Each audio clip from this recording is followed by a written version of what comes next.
apa sekarang? Hari Jumat. Wah, besok sudah libur ya nak ya. Oke, tapi walaupun kita di rumah, kita tetap semangat ya nak ya. Oke? Oke. Yuk, sebelum kita memulai chapel kita bangkit berdiri semuanya. Kita akan memuji Tuhan, kita akan menyembah Dia, karena Tuhan itu adalah Tuhan yang mempunyai kekuatan, yang memberikan kekuatan kepada kita. Oke anak-anak, semua bangkit berdiri. Kita mau menyanyikan lagu Satukanlah Hati Kami.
Yuk anak-anak, sikap berdoa yang baik. Lipat tangannya, tutup mata, Ibu Ria pimpin di dalam doa. Yuk kita berdoa.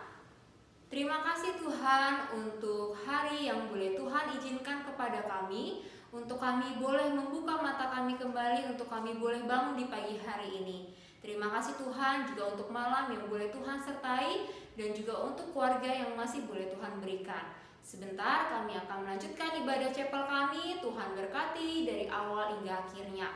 Mampukan kami Tuhan untuk bernyanyi dengan baik, untuk mendengarkan cerita firman Tuhan juga dengan baik. Terima kasih Tuhan, kami mau serahkan chapel kami pada pagi hari ini. Di dalam nama Tuhan Yesus, Ibu Ria berdoa dan mengucap syukur. Haleluya, amin.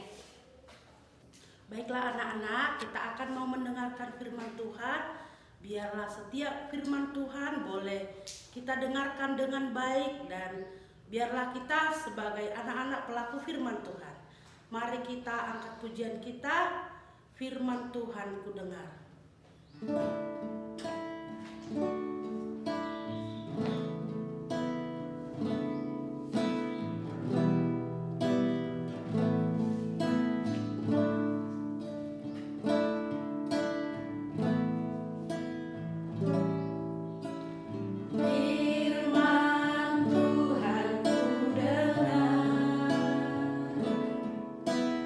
Ku tanam di hatimu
Milka buka masker.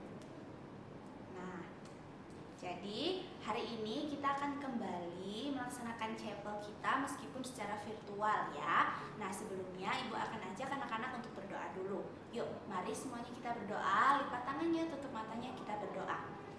Selamat pagi Tuhan Yesus, kami sungguh mengucap syukur karena Tuhan sangat baik buat kami.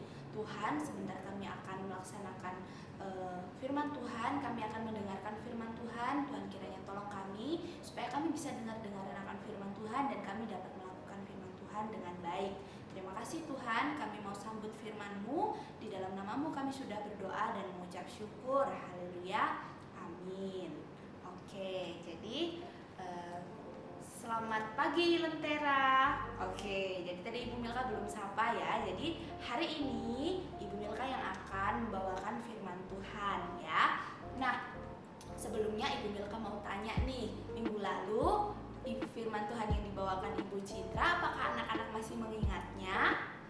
Oke, Ibu hitung 1, 2, 3. Oke, semoga tidak dilupakan ya. Nah, Ibu Milka mau bantu sedikit mengingatkan ya. Jadi minggu lalu Ibu Citra sudah mengingatkan kita bahwa Tuhan itu menciptakan kita sebagai makhluk sosial ya. Apa artinya makhluk sosial? Artinya adalah bahwa kita itu diciptakan tidak bisa hidup sendiri. Jadi kita membutuhkan orang lain, begitu ya. Jadi kita harus senantiasa peka melihat keadaan di sekeliling kita. Kita harus pandai-pandai melihat kondisi di sekeliling kita. Jadi kalau ada orang di sekitar kita yang butuh bantuan, kita harus belajar untuk mau membantu mereka gitu ya. Contohnya nih, sekarang ini kan sedang masa pandemi ya, sedang ada virus corona. Nah, kita juga harus pandai-pandai melihat kondisi di sekeliling kita.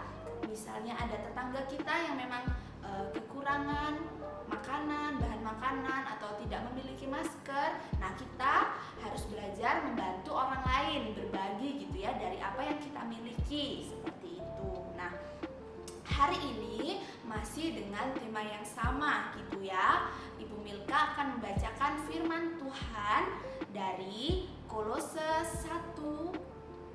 Maaf, kita akan buka dulu ya Alkitabnya ya. Dari Kolose 3 ayat 15 sampai yang 16 ya. Sekali lagi Ibu Milka akan bacakan dari Kolose 3 ayat 15 sampai ke 16 ya. Ibu Milka akan bacakan untuk kita semua. Beginilah bunyi firman Tuhan. Hendaklah damai sejahtera Kristus memerintah dalam hatimu. Karena untuk itulah kamu telah dipanggil menjadi satu tubuh. Dan bersyukurlah. Ayat ke-16. Hendaklah perkataan Kristus dengan segala kekayaannya di antara kamu, sehingga kamu dengan segala hikmat mengajar dan menegur seorang akan yang lain, dan sambil menyanyikan mazmur dan puji-pujian dan nyanyian rohani, kamu mengucap syukur kepada Allah di dalam hati kamu ya. Bersyukurlah dan berbahagialah kita yang masih bisa mendengarkan firman Tuhan, begitu ya. Nah, anak-anak, dari kitab Kolose ayat pasal yang ketiga ini ada judul perikop tentang manusia baru gitu ya. Nah, manusia baru itu maksudnya apa Bu Milka? Apakah yang dimaksud manusia baru itu baby yang baru lahir ya? Apakah manusia baru itu artinya memiliki sesuatu yang baru? Ya, betul sekali. Jadi, manusia baru yang diceritakan dalam kitab Kolose ini adalah seseorang yang sudah ditebus atau dilepaskan dari dosa. Kemudian dia juga sudah percaya dengan sepenuh hati dan dengan sungguh-sungguh kepada Tuhan, begitu ya. Nah, ketika orang-orang ini, maksudnya sekumpulan orang-orang yang sudah percaya kepada Tuhan dengan sungguh-sungguh, makanya mereka akan disebut sebagai satu tubuh, gitu ya. Orang-orang yang percaya kepada Tuhan dengan segenap hati, yang sudah ditebus dari dosa, akan disebut sebagai satu tubuh di dalam Kristus ya. Anak-anak pernah belajar tentang tubuh kan? Nah, di dalam tubuh ini, di dalam satu tubuh manusia terdapat banyak sekali bagian-bagiannya, begitu ya. Ada tangan, mungkin ada telinga, ada mata, ada hidung, ada mulut, dan semua bagian tubuh ini punya fungsinya masing-masing, begitu ya. Nah, sama seperti kita juga. Kita orang-orang yang percaya kepada Tuhan itu memiliki tugas dan bagian kita masing-masing, begitu ya. Nah, jadi ketika kehidupan seseorang itu atau tubuh Kristus ini dapat berjalan dengan baik apabila sebuah anggotanya dapat melakukan fungsinya dengan baik, begitu ya, dapat melaksanakan tugasnya dengan baik, begitu ya. Nah, Ibu Milka mau kasih contoh nih. Misalkan Ibu Milka sedang lari pagi, tiba-tiba Ibu Milka jatuh, terus kaki Ibu Milka lecet. Nah, secara tidak langsung ketika kaki Ibu Milka lecet, mata Ibu Milka akan mengeluarkan air mata karena sakit, karena terluka, ya. Begitu juga di dalam tubuh Kristus.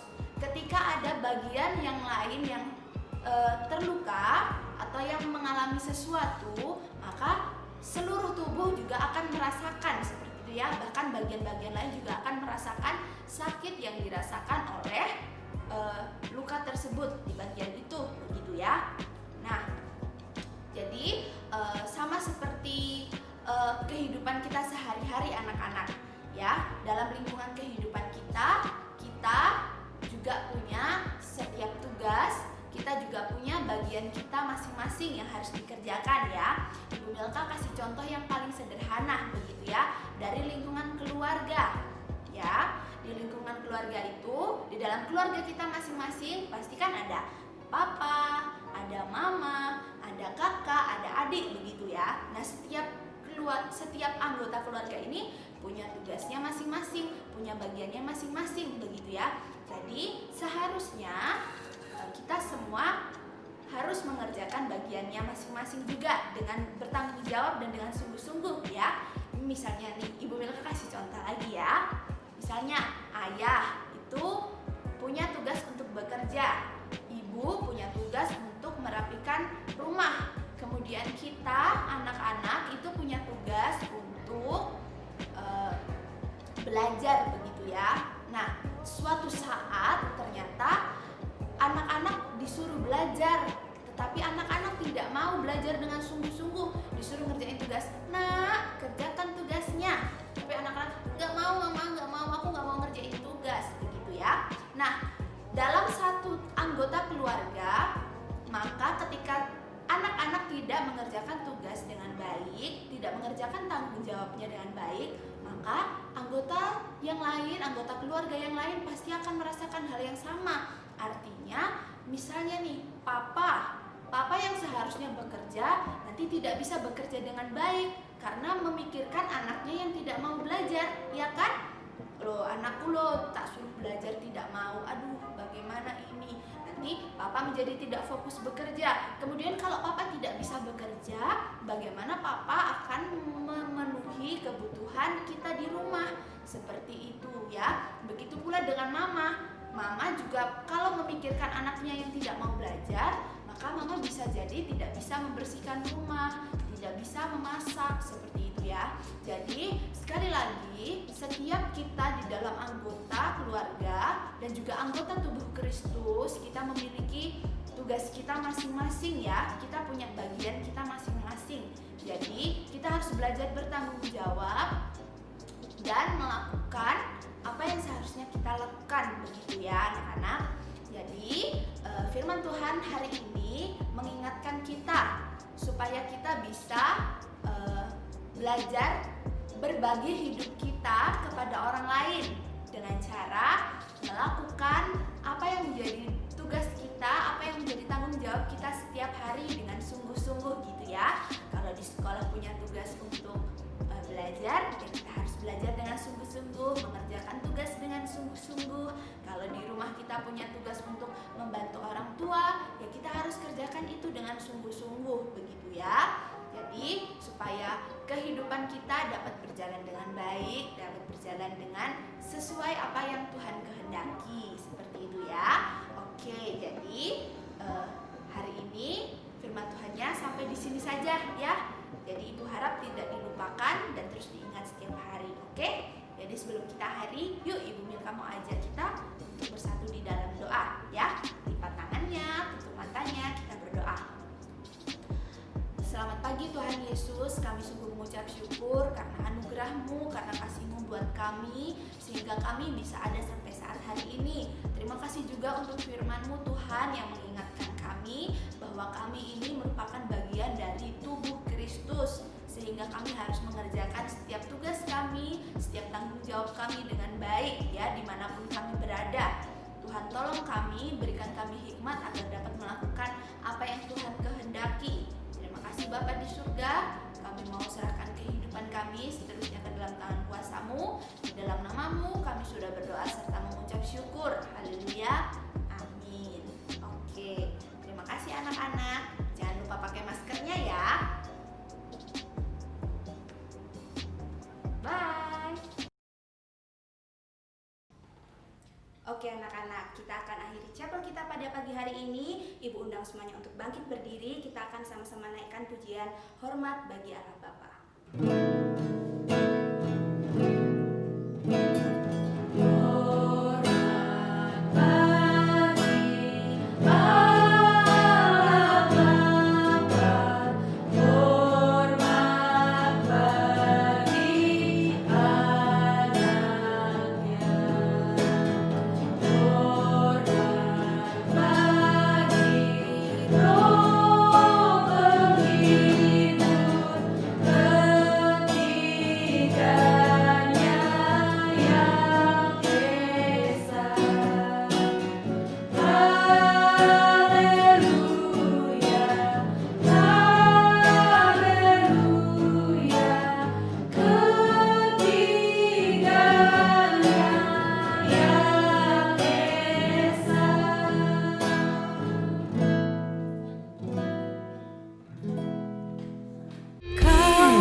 Nyatakan anugerah-Mu buatku hidup, Kau berikan ku hati dan pikiran